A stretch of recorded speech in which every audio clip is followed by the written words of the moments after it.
എല്ലാവർക്കും നമസ്കാരം. ഞാൻ ശ്രീകുളത്തൂർ ഗിരീഷ് അഗ്നിഹോത്രി. ശ്രീമദ് ഭാഗവത കഥയിലേക്ക് സ്വാഗതം. അധ ഷഷ്ടോധ്യായ. നാരദൻ്റെ പൂർവജന്മ വൃത്താന്തം വർണ്ണിക്കുന്ന 6-ാം അധ്യായമാണ്. സൂതൻ പറഞ്ഞു, അല്ലയോ മുനിമാരെ, നാരദൻ്റെ ഇപ്രകാരമുള്ള പൂർവജന്മ വൃത്താന്തം കേട്ടിട്ട് വ്യാസൻ ചോദിച്ചു. ഇപ്പോൾ വ്യാസൻ ചോദിക്കുകയാണ്, ദേവർഷേ, മുനിമാരിൽ നിന്നും ഉപദേശം ലഭിച്ച അവിടുന്ന് പിന്നെ എന്തു ചെയ്തു? ശേഷിച്ച കാലം എങ്ങനെയാണ് കഴിച്ചുകൂട്ടിയത്?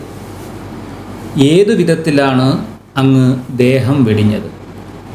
സർവം നശിപ്പിക്കുന്ന കാലം അവിടുത്തെ പൂർവജന്മസ്മൃതിയെ എന്തുകൊണ്ടാണ് നശിപ്പിക്കാതിരുന്നത്?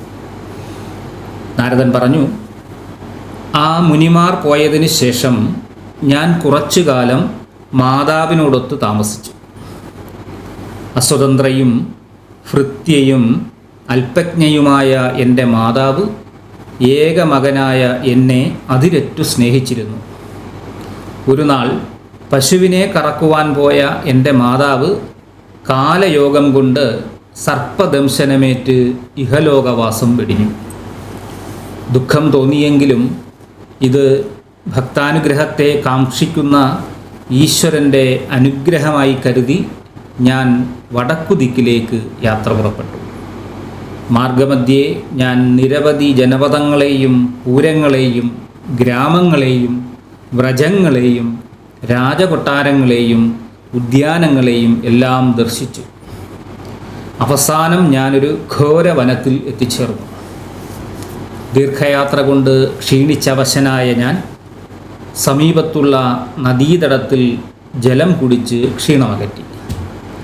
അനന്തരം സമീപത്തുള്ള ഒരു അരയാൽ വൃക്ഷച്ചുവട്ടിലിരുന്ന് സ്വാത്മാവിനെക്കുറിച്ച് ചിന്തിക്കുവാൻ തുടങ്ങി. ഭഗവത് പാദകമലത്തെ ധ്യാനിക്കുന്നവനും ഭക്തി കൊണ്ടു ജയിച്ച മനസ്സോടുകൂടിയവനും ഉത്കണ്ഠ കൊണ്ട് കലങ്ങിമറിഞ്ഞ കണ്ണുകളോടുകൂടിയവനുമായ എൻ്റെ ഹൃദയത്തിൽ ഭഗവാൻ വിഷ്ണുവിൻ്റെ ദർശനമുണ്ടായി.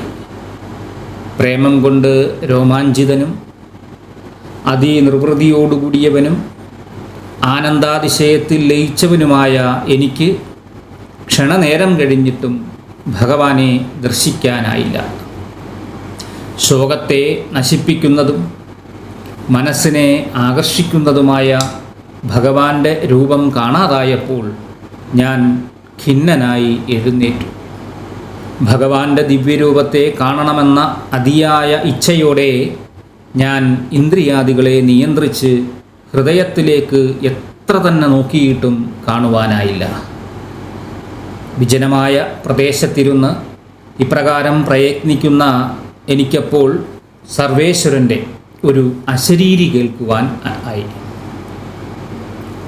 നാരദ, ഭവാന് ഇനി എന്നെ ഈ ജന്മത്തിൽ ദർശിക്കുവാൻ കഴിയില്ല. മനസ്സിന് പാകത വരാത്തവർക്ക് എന്നെ ദർശിക്കുവാൻ സാധ്യമല്ല.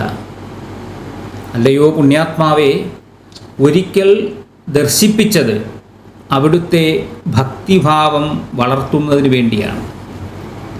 എന്നിൽ ഭക്തിയോടുകൂടിയവൻ്റെ ഹൃദയത്തിലെ സർവമാലിന്യങ്ങളും ഇല്ലാതായി തീരുന്നു. അല്പകാലത്തെ സജ്ജന സേവ കൊണ്ടു തന്നെ ഭവാന് എന്നിൽ ദൃഢമായ ഭക്തിയുണ്ടായി.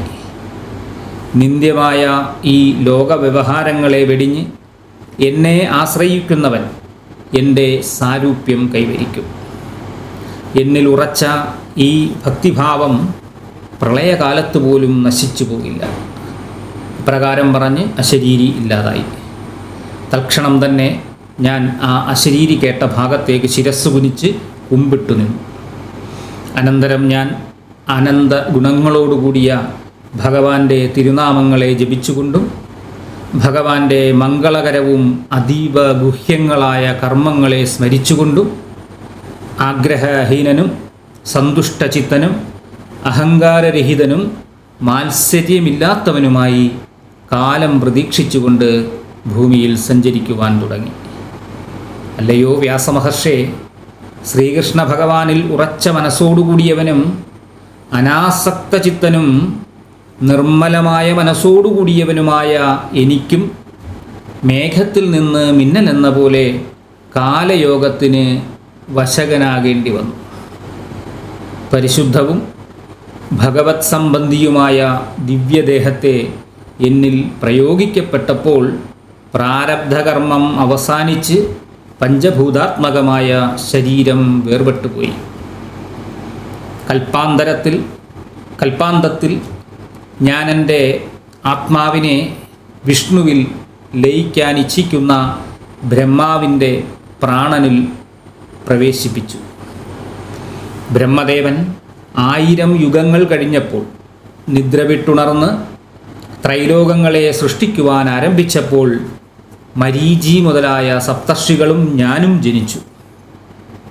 വിഷ്ണു ഭഗവാന്റെ അനുഗ്രഹം കൊണ്ട് എനിക്ക് ത്രിലോകങ്ങളുടെ അകത്തും പുറത്തും യാതൊരു തടസ്സവും കൂടാതെ സഞ്ചരിക്കുവാനായി. കൂടാതെ സ്വരബ്രഹ്മ വിഭൂഷിതവും ദേവതത്വവുമായ ഒരു വീണയും എനിക്ക് സിദ്ധിച്ചു. ഞാൻ ആ വീണയിൽ ഹരികഥകളും പാടിക്കൊണ്ട് ആനന്ദത്തോടുകൂടി സഞ്ചരിച്ചു. ഉത്തമ ശ്ലോകചരിതത്തോടുകൂടിയ ഭഗവാൻ അദ്ദേഹത്തിൻ്റെ ലീലാവിലാസങ്ങളും വീരകർമ്മങ്ങളും പ്രകീർത്തിക്കുന്ന എനിക്ക് ഞാൻ ഇച്ഛിക്കുന്ന മാത്രയിൽ തന്നെ ദർശനം നൽകുന്നു. വിഷയേച്ഛ കൊണ്ട് ദുഃഖിതരായി കഴിയുന്നവർക്ക് സംസാരസാഗരത്തെ തരണം ചെയ്യുന്നതിനുള്ള നൗകയാണ് ഹരികഥാ ആലാപനം. കാമലോഭാദികൾ കൊണ്ട് കലുഷമായ ചിത്തം മുകുന്ദ സേവ കൊണ്ട് വളരെ വേഗത്തിൽ ശാന്തിയെ പ്രാപിക്കുന്നു. യമനിയമാദികളായ യോഗമാർഗങ്ങൾ കൊണ്ട് പോലും ഇത്ര പെട്ടെന്ന് ശാന്തി കൈവരില്ല. അല്ലയോ പുണ്യാത്മാവേ, അവിടുന്ന് ചോദിച്ചതും ഭഗവാന്റെ ആത്മാവിന് ആനന്ദം നൽകുന്നതുമായ എൻ്റെ ജന്മകർമ്മ രഹസ്യം മുഴുവനും ഞാൻ പറഞ്ഞിരിക്കുന്നു. സൂതൻ പറഞ്ഞു, സദാ സഞ്ചാരശീലനായ നാരദമുനി വേദവ്യാസനോട് ഇത്രയും പറഞ്ഞിട്ട് തൻ്റെ വീണയിൽ ഭഗവാന്റെ ചരിതവും ആലപിച്ച് യാത്രയായി. അപ്പോൾ വ്യാസൻ ചിന്തിച്ചു, അഹോ, ഈ ദേവർഷി എത്ര ധന്യനാണ്! സ്വവീണയിൽ വിഷ്ണു ഭഗവാന്റെ അത്ഭുത ലീലകൾ ആലപിച്ച് അദ്ദേഹം കഷ്ടപ്പെടുന്ന ലോകജനങ്ങളെയെല്ലാം ആനന്ദിപ്പിക്കുന്നുവല്ലോ. ഇത് ശ്രീമദ് ഭാഗവതേ മഹാപുരാണേ പാരമഹംസ്യാം സംഹിതായാം പ്രഥമസ്കന്ധേ വ്യാസനാരദ സംവാദേ ഷഷ്ടോധ്യായ. അങ്ങനെ 6-ാം അധ്യായം സമാപിച്ചു. ഇനി 7-ാം അധ്യായം അടുത്ത വീഡിയോയിൽ കാണാം. നന്ദി, നമസ്കാരം.